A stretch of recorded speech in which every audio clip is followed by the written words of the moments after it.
सल्ली अला रसूलिल करीम अम्मा बाद फ़ौज़ु बिल्लाहि मिनश शैतानिर रजीम बिस्मिल्लाहिर रहमानिर रहीम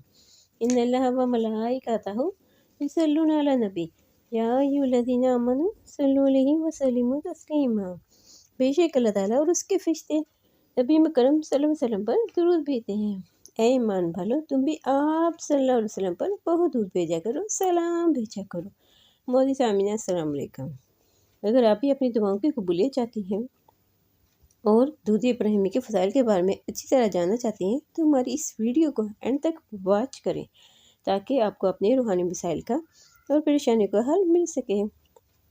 एक अल्लाह वाली बताती हैं कि मेरा दूध इब्राहिमी का सफ़र बहुत बेहतरीन जा रहा था। फिर मेरे साथ मामला ये हुए कि मेरे अंदर ये सोच आने लगी और मैं साफ करने लगी कि दूध इब्राहिमी का जो सीगा है इसमें अल्फाज ज़्यादा है, तो मुझे साथ इस्तिग़फ़ार भी पढ़ना चाहिए और मुझे फ़लाँ दुरूद जो छोटा है वो पढ़ना चाहिए, इसके अंदर अल्फाज भी कम है और वो दुरूद अगर मैं पढ़ना शुरू करूँ तो वो मैं दुरूद ज़्यादा पढ़ लूँगी। इस तरह के प्रोग्राम मेरे ज़हन के अंदर चलने लगे और मैं सोचा करती कि अगर मैं दूध इब्राहिमी पढ़ूँगी तो मैं अपनी ज़िंदगी में सिर्फ चंद लाख ही पढ़ पाऊँगी, जबकि फ़लाँ दुरूद जो छोटा है मुख्तसर भी है, जिसकी वजह से मैं इसे ज़्यादा जल्दी से पढ़ लूँगी और करोड़ों की तादाद में पढ़ लूँगी। कभी मेरे ज़हन के अंदर इस्तिग़फ़ार के फ़ज़ाइल आ जाते, कभी मेरे ज़हन के अंदर आ जाता कि मैं फ़लाँ वज़ीफ़ा कर लूँ, तो इसके अंदर ये कमलात हैं। जबकि नबी करीम सल्लल्लाहु अलैहि वसल्लम के फ़रमाइन को अगर हम देखें तो दूषिब के अंदर दुनिया और आखिरत की कामयाबी है, दूषिब के अंदर दुनिया और आखिरत की बरक़ात हैं। जब एक ख़जाना आपके हाथ लगा हुआ है तो शैतान क्यों चाहिए कि आप इस ख़जाने को लेकर तरक्की करते जाएं,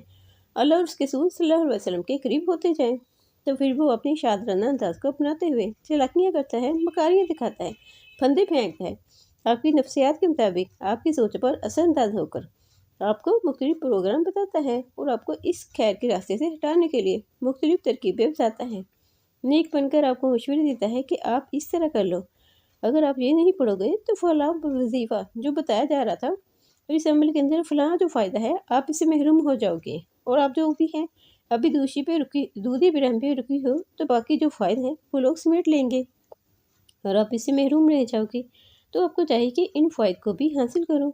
इल्म के हवाले से, रिज़्क़ के हवाले से, इज़्ज़त और तौक़ीर पाने के हवाले से, दुनिया में कामयाबी के हवाले से, आखिरत में कामयाबी के हवाले से, शान और शौकत पाने के लिए, नौकरी के असूल के हवाले से, जहाँ आप किसी मुश्किल में हैं, जहाँ आपने कोई काम निकलवाना है, इस तरह के हवाले से जब वीडियोज़ ऑडियोज़ या यूट्यूब पर देखते या सुनते हैं या फेसबुक पर देखते हैं या किसी किताब में पढ़ते हैं या किसी दोस्त से सुनते हैं, किसी जानने वाले से किसी अमल की फजीलत सुनते हैं तो आपके जहन में क्लिक होता है कि मुझे भी ये अमल करना चाहिए, मुझे भी फ़लाँ नेमत की ज़रूरत है।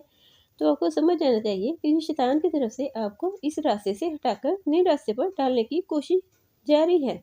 ताकि आपकी की गई सारी मेहनत राग आ जाए, आप नए सिरे से सफ़र पर जाना शुरू करें और वो रास्ता जो मंजिल आपके आप जो करीब पहुँच चुके हैं आपको इसे हटाकर नए रास्ते पर लगा देता है ताकि आप थकावट के अलावा कुछ ना पा सकें। और जब कुछ ना मिले तो ये सोचे डालता है कि देखा वजीफ़ा करने से कुछ नहीं होता, तूने इतने वज़ाइफ किए, तुझे क्या मिला वगैरह वगैरह। फिर इस किस्म के मनफी ख्यालात डालकर इंसान को बदगुमान करने की भरपूर कोशिश करता है। आप जो दूध इब्राहिमी पे सालों साल से मेहनत कर चुके हैं, इसका नूर हासिल कर चुके हैं, इसका फैज़ आप पर जारी हो चुका है, आपको वहाँ से नफ़ा हो रहा है, तो शैतान ही चाहेगा कि आपको मुसलसल नफ़ा होता रहे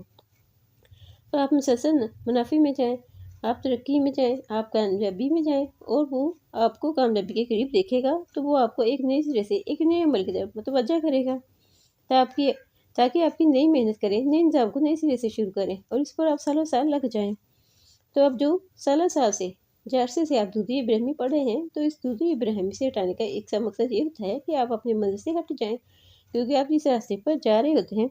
तो इस पर यकीनन कामयाबी भी है, इसमें यकीनन फैज़ भी है, इसमें बरकतें भी हैं, मकबूल अमल है और ये अमल वो है जिसकी कबूलियत में कोई शक नहीं है,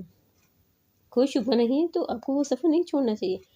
आपको शैतान का कहना नहीं मानना चाहिए। शैतान के प्रोग्राम में, शैतान की स्कीमों में, शैतान की शातिराना गुफ्तगू का जो अंदाज़ है और जो इसकी लफाजिश है, इसके अंदर फंसने की बजाय आपको दूध शरीफ का सफ़र जारी रखना चाहिए और आपकी इस सफ़र पर यकीन रखना चाहिए कि इस दूध शरीफ की निस्बत में इस दूध शरीफ की बरकत से आपको इल्म भी मिलेगा, आपको इल्म भी मिलेगा, आपको बरकत भी मिलेगी, आपको खैर भी मिलेगी, आपको इज़्ज़त भी मिलेगी, आपको शान भी मिलेगी, आपको जन्नत भी मिलेगी और आपको मरते वक्त इंशाअल्लाह ताला कलमा भी नसीब होगा اور اس میں آپ کو نبی کریم صلی اللہ علیہ وسلم کی زیارت بھی نصیب ہوگی۔ سبحان اللہ۔ آپ اہل بیت رضوان اللہ علیہ کے اجمعین کے محبوبی بنیں گے، آپ صحابہ کرام علیہ اجمعین کے محبوبی بنیں گے، آپ کو اولیاء کرام رحمۃ اللہ علیہ کے توجہات اور پیار بھی ملے گا۔ تو آپ کے ہاتھ میں جو خزانہ ہے، آپ کے ہاتھ میں جو چابی ہے، اس کے اندر اتنے کمالات ہیں جس کی حفاظت کو شیطان دیکھ سکتا ہے، اسے سمجھ آ رہی ہوتی ہے کہ جو بندہ کتنے پروفٹ میں جا رہا ہے۔ آپ نے یہ دھیان رکھنا ہے کہ اس پروفٹ کو ضائع ہونے سے بچانے کی کوشش جاری رکھنی چاہیے۔ آپ مطمئن رہ کر درود ابراہیمی کے سفر کو جاری رکھیں۔ جتنا عظیم سفر ہے، جتنا بڑا اعزاز ہے کہ انسان کی آنکھیں جب بند ہوں گی اور دل کی آنکھیں جب کھلیں گی تو اس وقت ہم جان سکیں گے کہ ہم کتنا بڑا عظیم عمل کر رہے تھے اور ہم کتنے عظیم عمل کی طرف جا رہے تھے اور ہمارا سفر جاری تھا اور یہ کتنا مبارک سفر تھا۔ درود ابراہیمی کے عمل کو کبھی چھوٹا نہ سمجھیے گا۔ درود ابراہیمی کے عمل کو محبت کے ساتھ، یقین کے ساتھ پڑھتے رہیں اور خوشی کے ساتھ پڑھتے رہیں، سعادت سمجھتے ہوئے، اعزاز سمجھتے ہوئے درود ابراہیمی کو پڑھتے رہیں اور درود ابراہیمی کو وقت دیں۔ درود ابراہیمی کی برکت سے آپ کو وہ سب ملے گا جس کی لوگ خواہش کرتے ہیں۔ آپ کو لمبی چوڑی دعائیں کرنے کی ضرورت ہی نہیں پڑے گی، آپ کو وقت سے پہلے عطا کر دیا جائے گا۔ سبحان اللہ۔ آپ کی نسلوں کے اندر ولایت کے فیصلے ہوں گے اور آپ نسلوں کے اندر وفا کے فیصلے ہوں گے اور آپ کی نسلوں کے اندر صلاحیت آئے گی، آپ کی نسلوں کے اندر صالحیت آئے گی تو لوگ آپ کی زندگی کو عشق کی نگاہ سے دیکھیں گے۔ لیکن شرط یہ ہے کہ مستقل مزاجی اور یقین سے درود ابراہیمی سے دوستی نبھانا ضروری ہے۔ جب مستقل مزاجی سے آپ چلتے رہیں گے، ایک ہی عمل کو وقت دیں گے، اس کی نورانیت سے لبالب بڑھ جائیں گے تو کمال ملے گا۔ جب آپ لبریز ہو جائیں تو اس چھلکتے ہوئے نور میں سے جس کو بھی حصہ دیں گے وہ بھی فیض یاب ہوتا جائے گا۔ اسی لیے مستقل مزاجی سے جھومتے ہوئے خوشی سے ایک ہی عمل، ایک ہی وظیفے، یقین کی قوت، اعتماد کی قوت، مستقل مزاجی کی طبیعت کے ساتھ جاری رکھیں اور اس کے فیض و برکات کا جی بڑھ کر سمیٹیں۔ اگر آپ کو ہماری یہ ویڈیو پسند آئے تو پلیز اس کو صدقہ جاریہ سمجھ کر دوسرے لوگوں کے ساتھ شیئر کریں کہ شاید آپ کی ایک شیئر کی وجہ سے دوسرے لوگ کا بھلا ہو جائے اور وہ آپ کے لیے صدقہ جاریہ ثابت ہو۔ آخر میں اللہ تعالیٰ سے دعا ہے کہ ہمیں بھی محبت کے ساتھ، ادب کے ساتھ دوشی پڑھنے، پڑھانے، لکھنے، لکھوانے اور اس کی نشر و اشاعت کرنے کی توفیق عطا فرمائیں۔ آمین ثم آمین بجاہ النبی الامین کریم صلی اللہ علیہ وآلہ وسلم۔